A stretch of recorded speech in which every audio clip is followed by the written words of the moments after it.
Bonjour.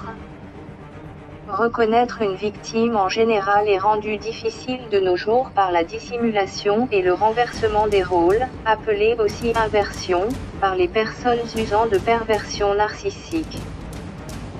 L'inversion des rôles ou retournement de la situation en son contraire constitue la stratégie la plus grave et la plus utilisée dans la perversion narcissique.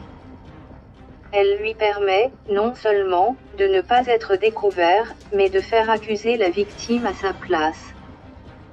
Ce renversement des rôles ou inversion crée donc d'énormes injustices, où le pervers narcissique se sent renforcé puisqu'il est alors légitimé dans son travail de sape et de destruction clandestin. Il se rit ainsi de la société et des tribunaux tout autant que de la vraie victime, pouvant continuer ses méfaits presque en toute impunité. Dans la tête du PN. Et j'en parlerai dans une prochaine vidéo, c'est un peu comme s'il avait ainsi la confirmation que les institutions étaient corrompues et qu'il était légitime dans une société qui, en faisant semblant d'être juste, était fasciné par le crime et l'imposture, à son image. Il s'y sent donc parfaitement à l'aise et puissant. Alors, comment reconnaître la vraie victime dans le cas d'une séparation par exemple? Elle dépérit peu à peu, paraît comme dévitalisée et déprimée. Lorsqu'elle s'exprime sur l'agression, ou est en interaction avec le pervers narcissique, elle est en position de faiblesse, son récit est confus, décousu, maladroit. Elle ne finit pas par une conclusion, mais par un questionnement, car elle n'a pas confiance dans son propre jugement. Elle ne sait pas où commencer, cherche ses mots. Elle a honte d'en parler. Elle a du mal à reconnaître qu'elle est victime. Elle veut comprendre son partenaire, ou la personne qui la persécute. Elle ne trouve pas les mots justes pour décrire la situation. Elle ne qualifie pas son partenaire, craignant de se tromper en ayant mal interprété les choses. Elle semble parfois chercher des excuses à l'agresseur. Lorsqu'elle ose une interprétation, elle le fait prudemment. Comme peut-être que je me fais des films, mais je trouve qu'il est agressif envers moi, et cherche des raisons à ce comportement, peut-être qu'il n'ose pas me dire que je fais mal mon travail. Au contraire, le pervers narcissique apparaît comme solide, sûr de lui et de son jugement. Il parle sans détour. Son discours est dans le raisonnement et la logique. Il est préparé à l'avance. Il commence par l'accusation, par exemple elle est folle, puis mélange habilement sa perception des faits et son interprétation, à son avantage bien sûr. Il essaie de convaincre avec des arguments. Il ne remet pas en question son jugement. Il utilise des mots accusateurs forts en s'excusant, comme s'il n'avait pas le choix, tellement sa partenaire mérite ces qualificatifs à ses yeux. La vraie victime se croit coupable, le pervers narcissique se persuade d'être victime. La victime se sent toujours coupable. C'est un fait connu en psychologie. Les victimes culpabilisent et se posent des questions en se demandant si elles ont bien fait ou pas de faire telle et telle chose. Le pervers narcissique se sent victime et / ou le fait croire. 3. La victime nuance ses propos sur le pervers narcissique et ne doute de rien. Le pervers narcissique conditionne l'entourage pour qu'il pense du mal de la vraie victime. Le PN dit beaucoup de mal de la victime alors que la vraie victime parle généralement de lui en bien. Par exemple, lorsque la vraie victime se confiera à vous, elle nuancera ses propos, en vous disant combien le PN est merveilleux, à d'autres moments et donc qu'elle ne sait plus comment penser la situation.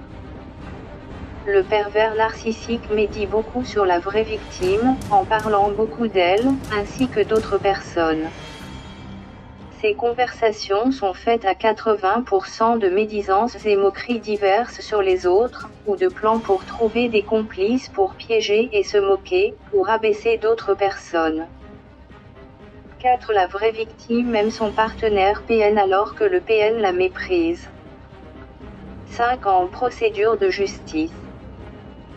La vraie victime est dans le doute et la fébrilité. Le pervers narcissique se sent fort, il combat. Lorsque la vraie victime se résout à demander justice pour dénoncer le PN, sa décision est instable, c'est-à-dire qu'elle doute, se ravise, écoute beaucoup l'avis des autres. Elle est fébrile et semble dévitalisée. Elle pense ne pas avoir la force de se battre. Souvent, elle décide d'ailleurs de ne pas dénoncer le PN, de peur de ne pas tenir le coup sur la durée. Le PN au contraire, lui, conserve son énergie sur la durée, de manière stable. Il est procédurier. Il n'a pas peur de la vraie victime. Il a seulement peur de perdre la face et d'être découvert. 6. Le but de la victime. Comprendre. Le but du pervers narcissique. Se venger. Le but de la vraie victime est de comprendre ce qui lui arrive et de comprendre la perversion narcissique. Phénomène qu'elle a peine à croire et qui lui pose encore question, et l'étonne, des années après. Or, dans cette période bien après les procès et la séparation, le pervers narcissique ne cherche toujours pas la paix mais au contraire, réfléchit encore à ce qu'il pourrait faire pour se venger encore et toujours. 7. Obtenir gain de cause.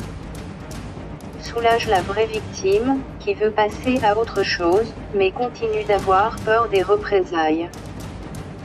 Fait jubiler le pervers narcissique, qui prépare déjà d'autres méfaits et se sent légitime.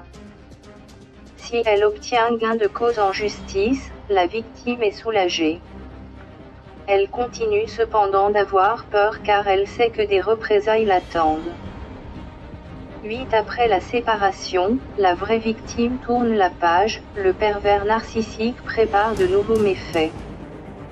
Le pervers narcissique se réjouit s'il obtient un gain de cause, surtout si c'est la vraie victime qui est accusée à sa place et qui perd, par exemple la garde des enfants.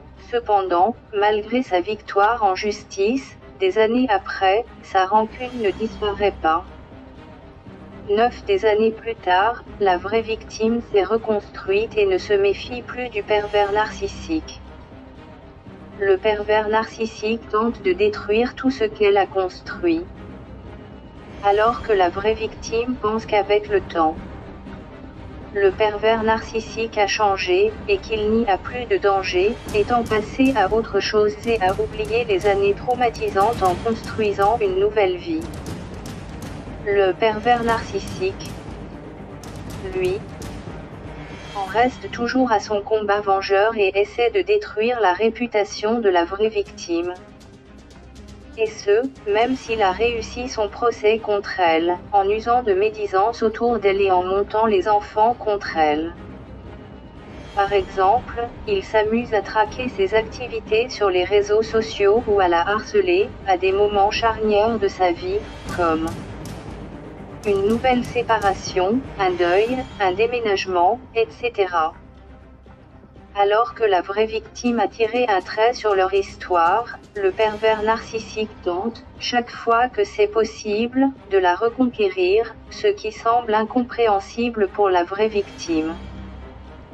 10. La vraie victime cherche à protéger les enfants alors que le pervers narcissique les utilise comme monnaie d'échange, pour continuer à se venger.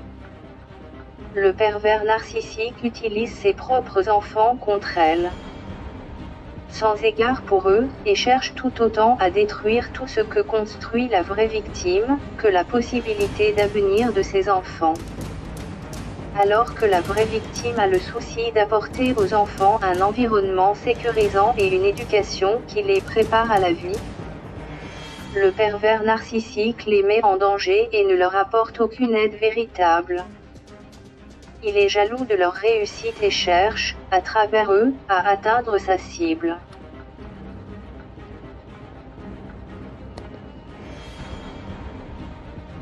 La vraie victime. Il maltraite psychologiquement et physiquement ses enfants. Comme il le fait avec son ex-compagne ou compagnon en les culpabilisant, les humiliant, les disqualifiant aux yeux de leurs amis et proches. Il cultive la rancune tout en la dissimulant de mieux en mieux et en perfectionnant sa technique de manipulation, afin de détruire les liens des enfants avec leurs autres parents, et avec le reste de la famille. Il monte les frères et sœurs les uns contre les autres. Il lave le cerveau de ses enfants en leur faisant croire qu'il leur apprend la vie. Il leur transmet, par imprégnation, les modes opératoires pervers et les associe à des idées intellectuelles séduisantes pour chacun des enfants, de manière à conserver une emprise d'autant plus aliénante. 11. Les enfants devenus grands rejettent souvent la vraie victime et reproduisent des actions perverses par apprentissage. Les enfants d'un parent pervers narcissique et d'une vraie victime sont eux aussi victimes de leurs parents pervers narcissiques. Ils sont dans un conflit de loyauté par rapport à leurs parents pervers narcissiques, qui les culpabilisent et leur fait croire à la culpabilité de la vraie victime. Le parent pervers narcissique va au-delà de la manipulation. Il s'agit d'un véritable lavage de cerveau, d'un conditionnement qu'on nomme aliénation parentale. L'enfant est dans le déni de la violence véritable et reste persuadé que la vraie victime est le parent pervers narcissique. La vraie victime s'affaiblit de plus en plus en voyant ses enfants conditionnés. Elle s'épuise à leur montrer sa bonne foi et à devoir se défendre contre les accusations du pervers narcissique proférées par la bouche de ses propres enfants. J'espère que cette vidéo vous aura donné quelques éléments pour discerner la vraie victime de la fausse victime. Sachez voir au-delà des apparences, et donnez-vous le temps pour cela. Si cette vidéo vous a plu, merci de cliquer sur le pouce bleu, afin que cette vidéo soit plus facilement accessible, en apparaissant au début des recherches par thème.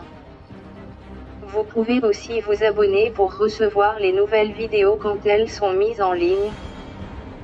Vous pouvez aussi laisser vos commentaires, ou nous faire part de vos expériences tout en un.